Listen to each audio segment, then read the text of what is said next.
Bharatiya Janata party ने तय किया है कि संसार की सबसे बड़ी पार्टी को इतना बड़ा बनाना है कि राजनीतिक क्षेत्र में काम करने वाली कोई पार्टी भारतीय जनता पार्टी के बराबर आने की कोशिश भी ना कर पाए। संसार की सबसे बड़ी पार्टी है भारतीय जनता पार्टी।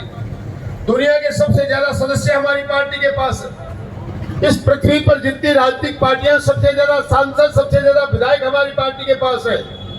उसके बाद भी इस पार्टी के संगठन ने तय किया कि हमारी पार्टी इस वर्ष इतनी बड़ी संख्या में हमारे कार्यकर्ता, हमारे सदस्य होनी चाहिए, कोई और पार्टी हमारी शानी कहीं पर मुकाबला करने की स्थिति में ना रहे। इसलिए आज का यह अभियान युवाओं से आह्वान करने के लिए रखा गया है।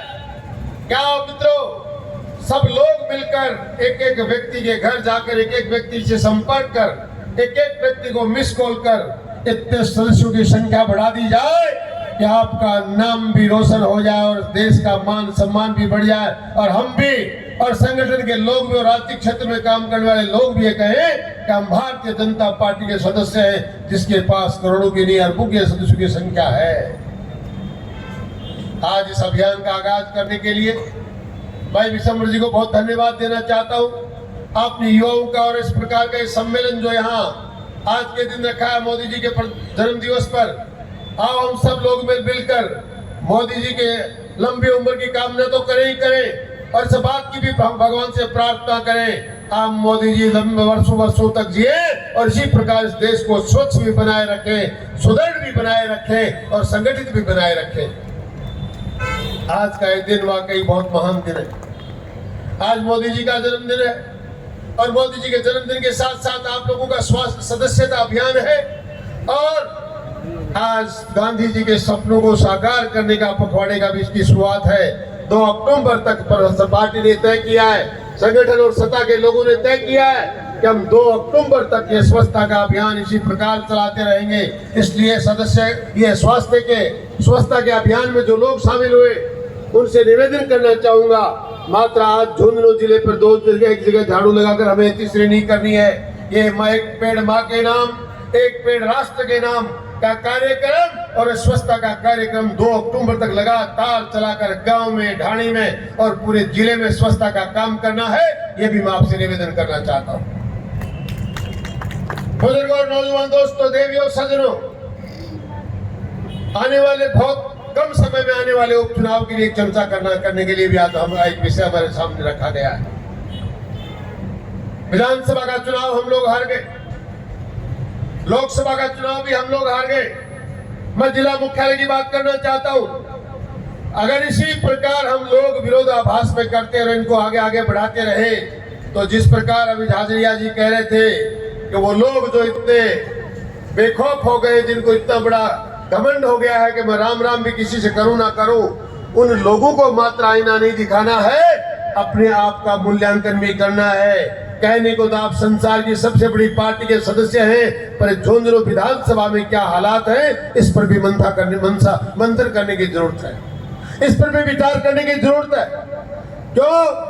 पिछले दिनों एक बार चर्चा आई थी विधानसभा के चुनाव में, लोकसभा के चुनाव में भी सरकारों ने कहा, पार्टी के आला अधिकारियों ने कहा, हमारे नेताओं ने कहा जिले में नहर आएगी। पर एक बात आपसे कहना चाहता हूं, नहर के आने के लिए भी रास्ता चाहिए जो हरियाणा से होकर गुजरता है। हाल फिलहाल तो ठीक था, हरियाणा में भारतीय जनता पार्टी की सरकार थी। अगर कोई बात वहां कोई कमी खामी रहती है तो आपको पता है अपने यहाँ भी कितनी दिक्कत आ सकती है। जमीन उनकी है, रास्ता उनका है, सरकार की मंशा ठीक है, केंद्र सरकार ने तय किया, MOU किया है, हम किसी भी हाल में हाथरस बैराज से, हाथीकुंड बैराज से पानी लेकर आएंगे। पर पानी को हरियाणा के माध्यम से आना है, वहां भी चुनाव होने जा रहे हैं। ये चुनाव हमारा, अगर हमने पिछली बार जीता होता तब तक काम चालू हो जाता। जिला के विधानसभा के उपचुनाव की चर्चा तो है ही है, पर हम लोग हरियाणा के पड़ोसी लोग हैं, हमें हरियाणा की भी चिंता करनी चाहिए। वहां भी हमारी सरकार बने और हमारी सरकार वहां बनने के बाद झुंझुनू में पानी लाने के लिए हमें झुंझुनू विधानसभा के उपचुनाव की चिंता भी करनी चाहिए। नौजवान साथियों से कहना चाहता हूँ, किसको टिकट मिलती है भारतीय जनता पार्टी का काम है। हमारे लिए तो कमल का फूल टिकट है। और इस प्रकार के कार्यकर्ता विशंबर जी जैसे कार्यकर्ता जब आगे होकर काम करते हैं तो वह काम अच्छा ही, रिजल्ट अच्छा ही आता है। इसलिए आओ इस बात को तय करें कि आने वाले समय में 2-2.5 महीने में चुनाव होने वाला है। संगठन के 2-2 लोग हमारे सामने मंच पर बैठे, हम सब लोगों को हाथ उठाकर उनको भरोसा दिलाना चाहिए, चाहे कुछ भी हो जाए, अब की बार झुंझुनू में कमल का फूल खिलाना है, इस बात को तय करना है। हम कई सालों से देखते आ रहे ऐसी अड़दरमिता कांग्रेस में आ गई, पिता में वही अड़दरमिता थी, बेटा उसी रास्ते पे चल रहे, आने वाली औलाद भी उसी रास्ते पे चलेगी अगर सबक से नहीं सिखाओगे। तो आपसे निवेदन करना चाहता हूं, इसलिए भारतीय जनता पार्टी का कमल मात्र चुनाव जीतने के लिए नहीं खिलाना है, ये भारतीय जनता पार्टी के कार्यकर्ता का मान सम्मान और स्वाभिमान बचाना है।